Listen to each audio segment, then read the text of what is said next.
I need a bigger net. No.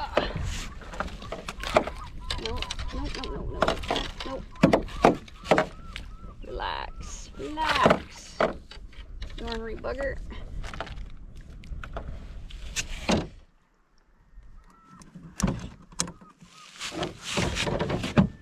There's a psycho pico.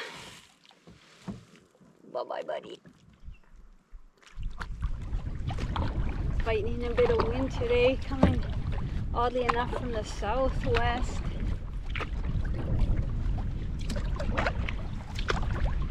Let's find a camp. Get off the lake and go fishing tonight some more. This morning I hooked into 3 walleye and a pike, a little baby pike, or teenager pike, juvenile pike. There's only 2 campsites at the south end of this bay. I'm hoping one of them's decent. So I'm gonna have to work to get there. I was going to camp on that island where I had breakfast. It's a nice campsite, but someone had made a real mess there. There's grease all over the grill, and there's food in the fire grate, and coffee grounds everywhere. Some pig didn't know how to clean up after themselves. I don't know why people do stuff like that. People, clean up after yourselves.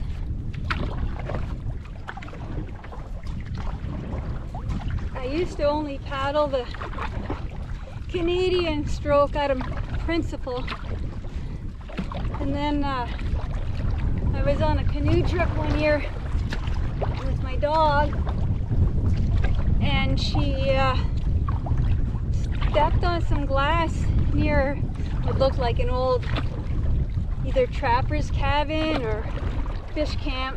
There's nothing left but remains of a cook stove and a lot of broken jars. She sliced herself wide open right down, cut a tendon. She was bleeding all over the place. And I happened to have some of that bleed stop or wound stop, that powder. And I poured all of that on her wound to stop the bleeding, wrapped it up, but it was already close to dark and I was 2 days in to my trip. So I put her in my sleeping bag with me. She was in shock, and held her all night. And as soon as it was close enough to morning that I could kind of make out the outlines of the shore, I packed everything up, wrapped her up, put her in the canoe, and discovered the speed of the marathon stroke, and got her to a vet. She had to be sewn up 3 different layers, 3 different depths of stitches. She's out of commission for some time. One toe will never work again, but that doesn't slow her down. And me, I'm not ashamed of paddling on both sides of the canoe anymore.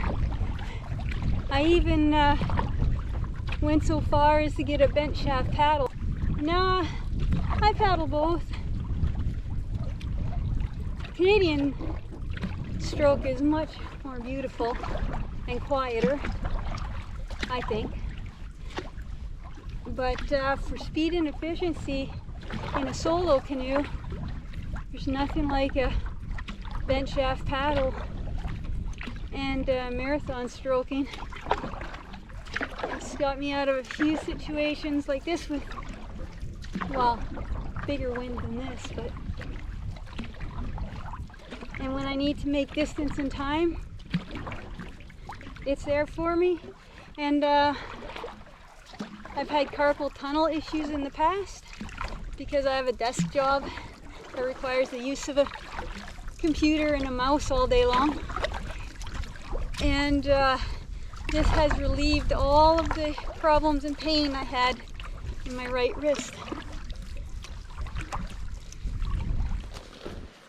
So this is my campsite on this point here, Friday Bay.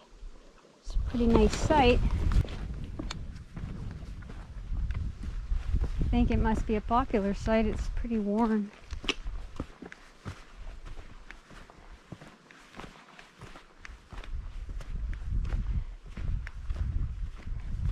Trying to charge batteries, but there's so much smoke and haze that it's slow going.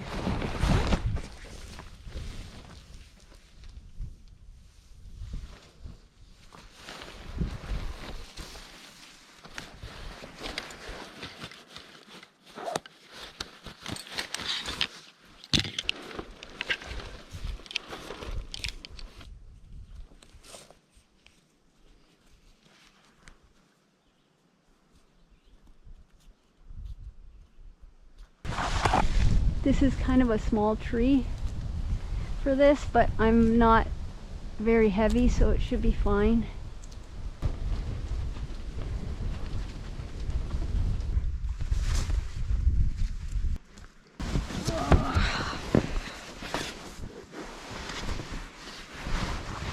Oh yeah. There's a lot of little trails on this point.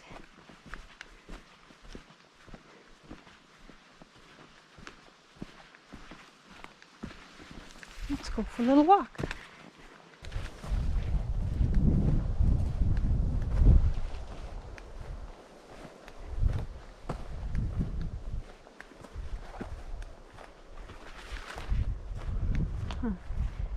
Look at that little pine tree. That's an example of resilience.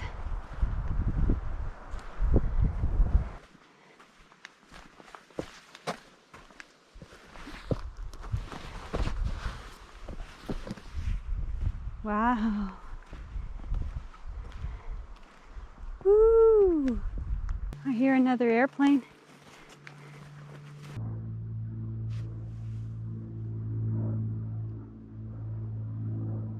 It's so smoky.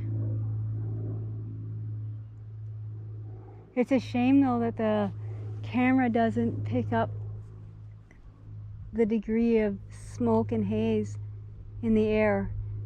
Everything is just kind of a, I don't know, a reddish or maybe like a pinkish gray haze.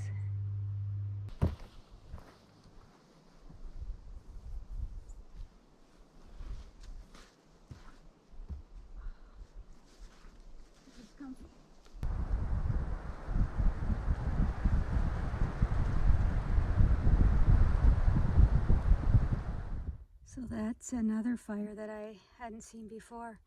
It's northeast of me, and I didn't notice it earlier today. It looks like it would be along the Canadian border. It's so dry up here, it wouldn't take much for a fire to spring up just about anywhere. I suppose they have fire bans in place by now for camping.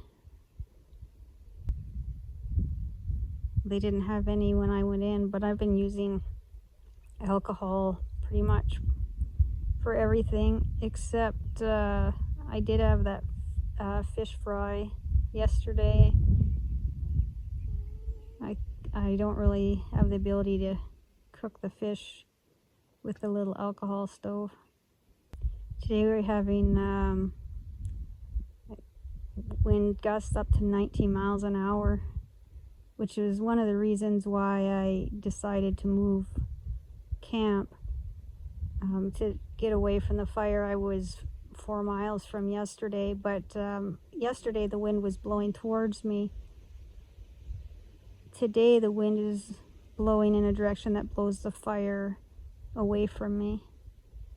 This is the craziness of the situation. Right there is a fire, and right there is a fire. And this is on one bay on Crooked Lake. Okay, change plans. I just walked the first port of my intended return route, and when I got there, it was just a bug infested ditch basically. I might be able to get through there, but then I don't know if I'll be able to get any farther. There's like 3 sections that are possibly spring routes only, and or regular water years. It's a very dry low water year here. You can see the pollen lines all on the rocks. It's like 1.5 feet easily, maybe more, below the regular level, spring level. The water's low. The water's really low, and I just don't want to put in all that effort into that slog and then have to turn around, and then I don't have enough time to get around the other way. So I'm just going to get up early, and tomorrow will be like a no fishing, no exploring, no dilly-dallying, maybe not even doing much recording. I'm just gonna all out paddle and get to the Basswood, hopefully. I don't know if it's a long haul. See if I can get to the Basswood and explore there. Just kind of totally change plans. But it does mean I have to go in the direction of that big smoke plume that I mentioned earlier. My son says that's still on the Canadian side. It's kind of burned towards the Namacon River. So I should be okay as long as the wind keeps in the direction it is. And I get a good day's paddling in, should be fine. Sometimes the best way is to be flexible. And as much as I wanted to do this loop, I think in this case flexibility is better. I've done a lot of exploring, found a lot of nice campsites, a lot of good fishing spots to come back to. I wanted to get to Curtin Falls, but the fires are too close over there to risk it. I don't want to do anything stupid, just to see Curtin Falls. And I have to get in a really early start because tomorrow's supposed to be another windy day, and there is one section where I'll have to paddle straight into the wind. It'd be better if I made good time early before the wind picked up, if it ever dies down. So that's the plan. That's my midnight serenade.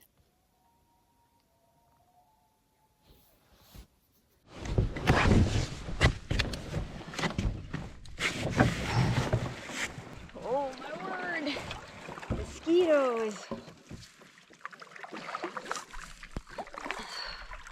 Give me a breeze. Woo! The mosquitoes were some sociable this morning. They hated to see me leave.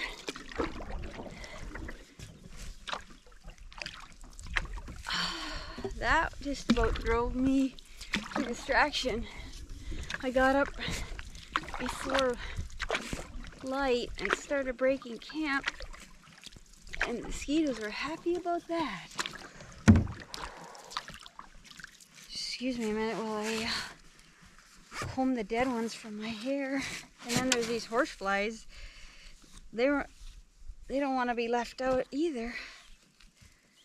Oh.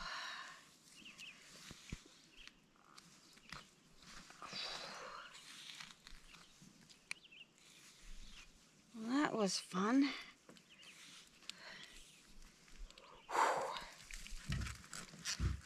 Come on, breeze, I need you.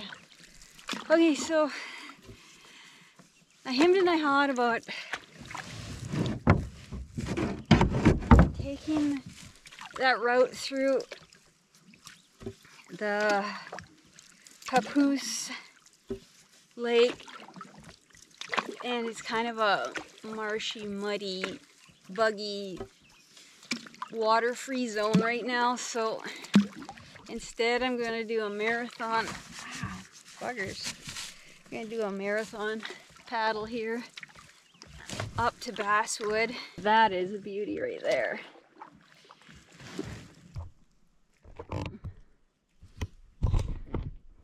Oh, it feels good to get away from those bugs. The relief is incredible.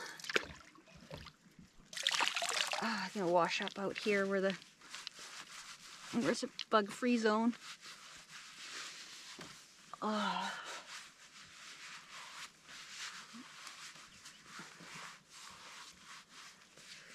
It's already warm.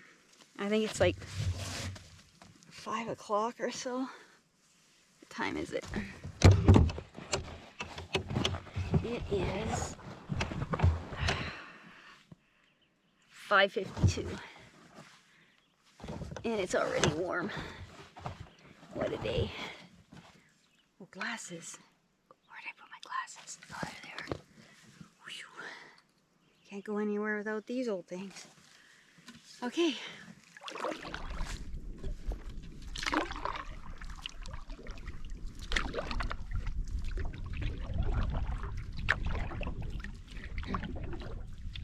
I'm looking for a narrow little channel shortcut.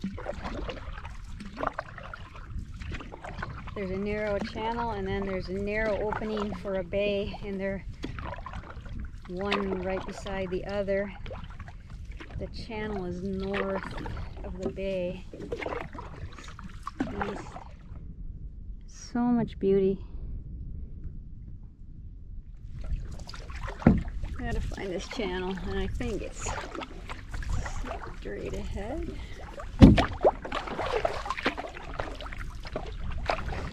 Wow, what a sky that is.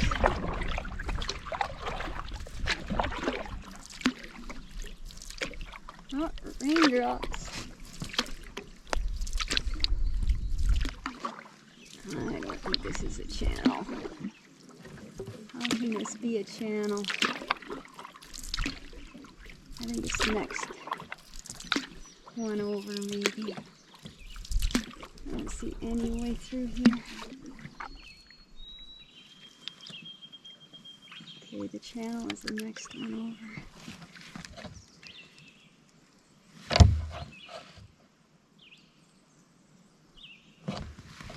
I think. Okay.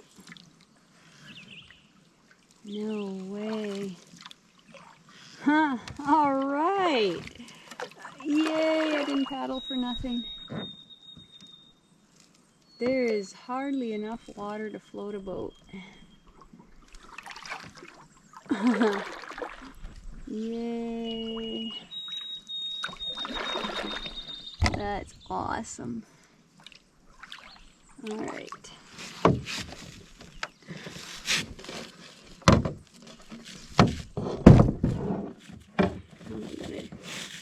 Through here, a little bit of hands and feet. I put my life jacket on. I feel like the storm might bring a little bit of wind with it.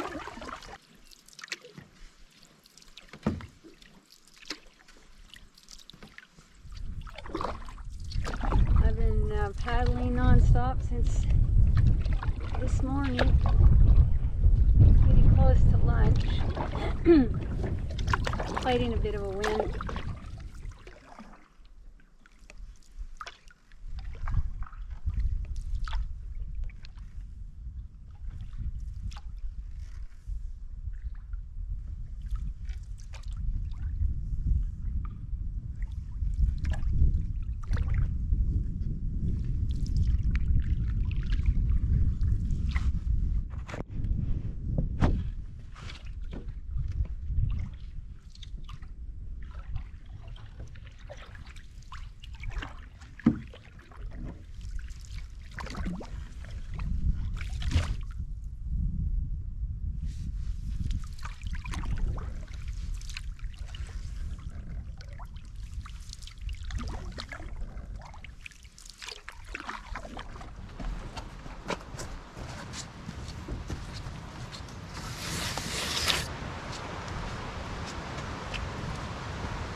So now I have Lower Basswood Falls behind me.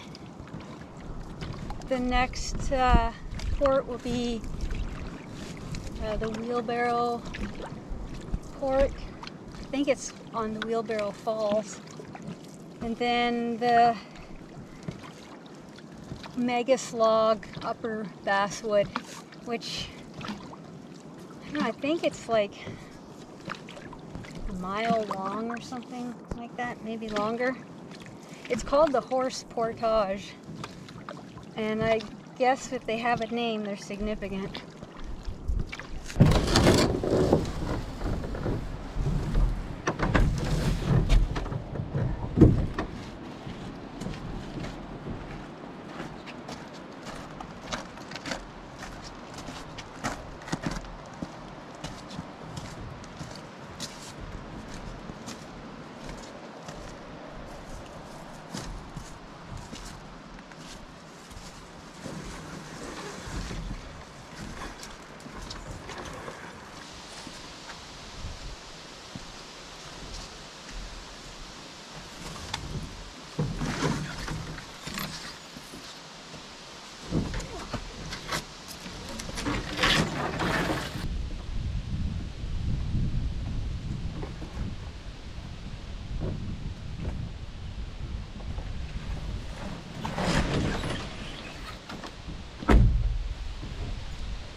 I better put this right here just in case.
The clock says it's 1:30.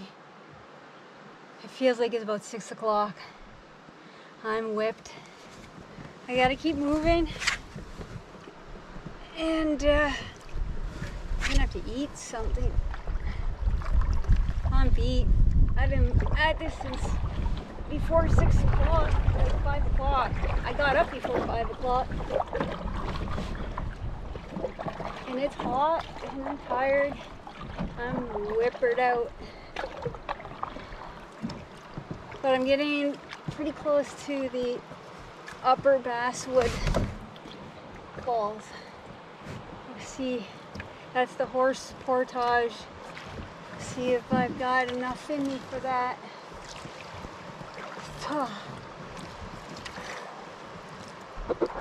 I'm beat. It's 5:02. I just finished the Horse Portage. I will never ever do it again. And that's exactly what I said last year. But this time I'm serious. It was like, I don't know, 4, 5, 340, 600, I don't know how many rods. I don't even know, I'll have to check. It's miles. And I had to do a triple carry because, you know, little people problems. I can't carry big loads, I gotta do multiple loads. I don't have the energy. I gotta find a spot to set up camp. Oh. I don't have the energy to even make camp. I gotta go. I gotta get moving. So I made it to Basswood Lake, past the gauging station, and found a camp. Wow, found a camp in this little bug-infested bay. The beavers aren't too happy I'm here, but not very many people camp in this spot. The spot's growing over pretty bad. I realized that when I was setting up camp, I realized that when I was packing up in the dark this morning, that I left my white tarp on a white rock, and there's no way that I'll ever go back there to get it. Today was a heck of a slog. It was a marathon of paddling and portaging to get to a place where an alternative way out. So the horse portage around the upper Basswood Falls kicked me in the butt. I'm exhausted. I have blisters on my feet from portaging. I have blisters on my hand from paddling like a maniac. I didn't eat enough because I wanted to keep going, so I bonked pretty hard. And now here I lay in my hammock without a tarp. And the good thing is that there was no forecast of rain. So let's hope that that holds true. I just don't like hanging here like, I don't know, I feel kind of exposed. So tomorrow I'm gonna just sleep as long as I sleep, and then I'm going to move to a nicer spot down on the lake where I can go fishing and just relax and regroup. And then the day after that, I'm heading out. I always leave one wind day, one emergency day. And I could use that, I guess, I could use it here, or I could usually I use it at my last camp, but if it's a protected camp. But my son's birthday is coming up, and I want to be home in time for his birthday.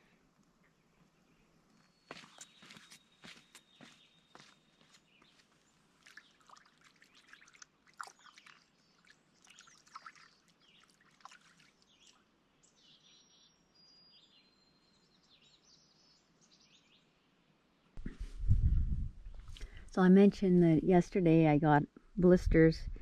Actually, it was only on my left foot, which makes sense because my body's a little bit out of alignment permanently from falling off a roof and landing on my feet. So I have a pretty big blister on the ball of this foot here. And I was looking at my socks this morning, because I don't usually get blisters. So I was looking at my socks this morning trying to figure out why. And these aren't the socks I wore. They were gray Fox River socks. But I realized that, you know, all the rough parts, like all of this stitching in these seams, when we wear our socks the right way, the right side out, we have all this rough stuff against our feet and our legs.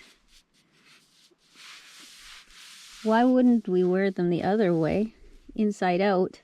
So this stuff is not against our more tender skin and is against the boots.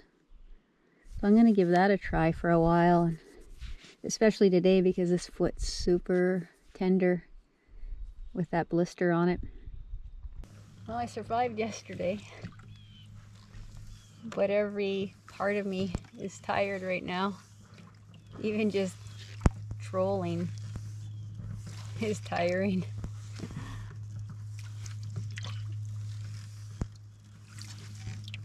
I'm just fishing a little bit, taking it easy, checking out some campsites, looking for a better site than I was in last night. That site was just a place to spend the night because I had nothing left in me anymore, and it was getting to the end of the day.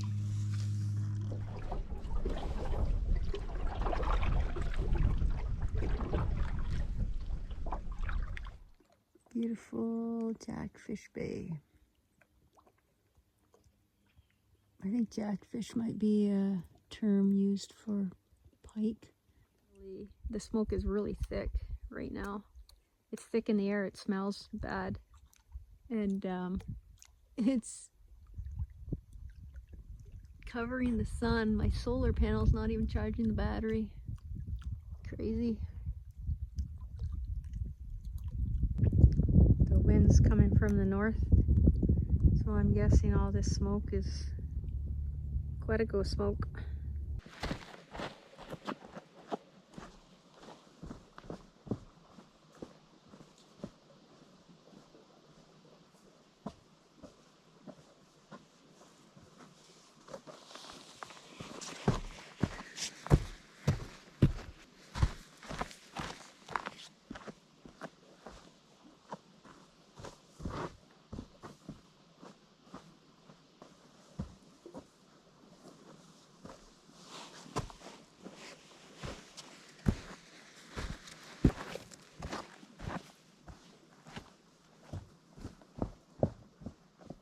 There's the sunset.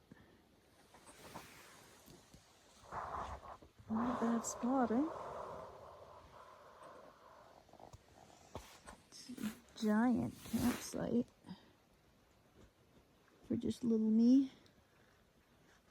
Must be a popular one at certain times of the year. But I haven't seen anyone come by with a canoe here today. So today I was like super lazy. I was in recovery mode. All I did today was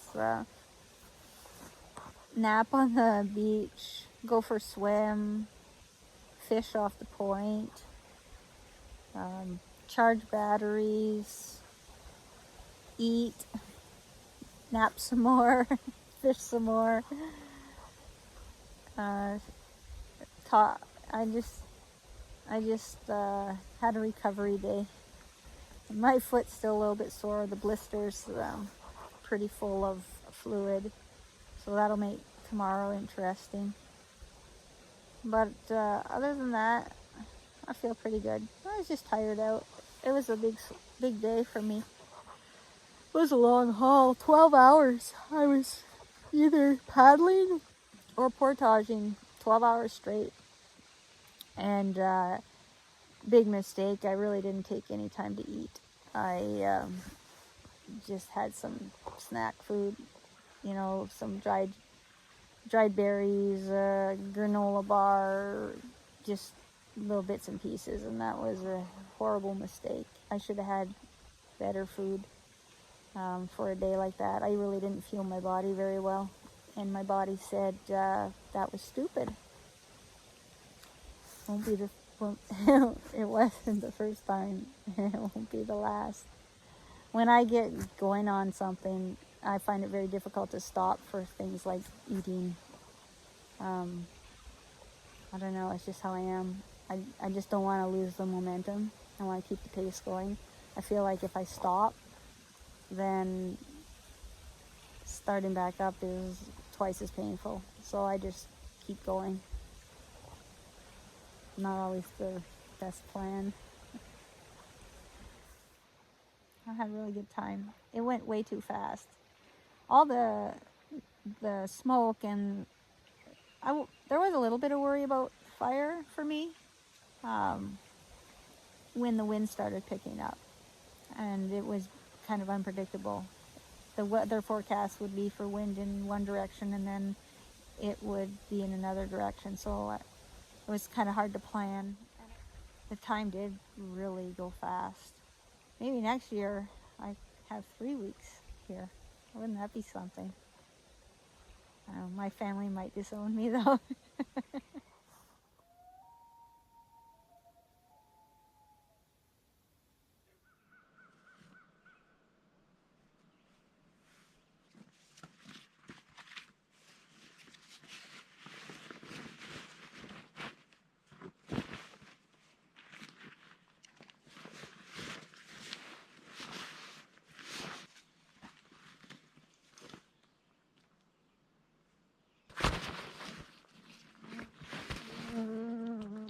Beast. Beastie bag.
There he is, or she. Just wandering along. That's like a campsite area right there. Around this point here is a campsite. So that was pretty exciting. My heart's pounding a wee bit because I didn't expect to see a bear just wandering along the shoreline this morning. I mean, it's possible wherever you are out here, but he or she is making the shoreline making the shoreline walk between 3 campsites on this kind of northwest shore of Jackfish Bay. So keep that in mind for the future. It wouldn't be far for him to round the point and swim over that narrow channel to where I was camped out. It always makes me nervous to camp at a big well-used site like that, because usually large groups are maybe fishermen with motorboats are not always as careful about keeping a clean camp. And those overused camps, things happen, food gets dropped, things get dirty, and animals abound. It's a free lunch. I mean, can you blame them? Like mac and cheese, eh? It's not your regular fare. It's like fine dining for them, donuts, stuff like that. But whenever there's a campsite that has a lot of chipmunks and squirrels running around that aren't afraid of you, that usually tells me that that campsite has problems. Oh, there's a beaver.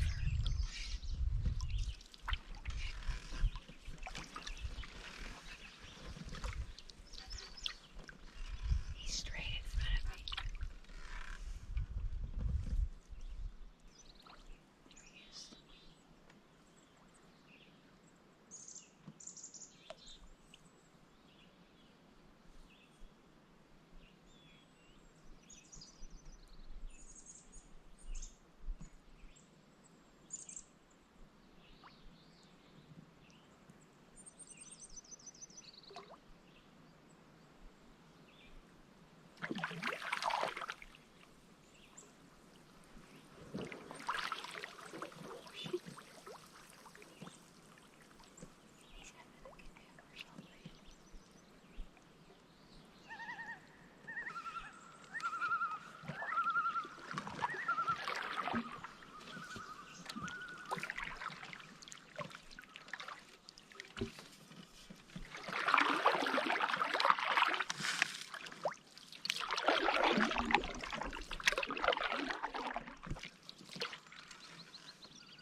one. It's supposed to be bass, pike, and walleye in this little lake. You can't not catch fish with this. The question is, what kind of fish do you catch?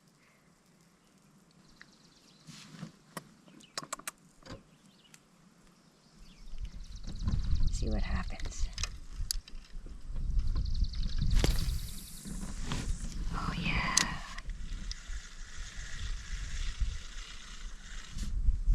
Yeah, that looks real. That looks real. Well, little fellow.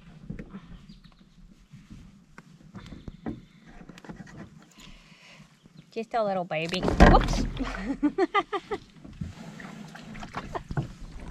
That portage between Sandpit and Muldrow is meant for billy goats. It's short and it's steep. You get a workout. I'll head off this lake here, head into town, hit the Dairy Queen, get a big old hamburger and a banana split, and then find somewhere to get a shower.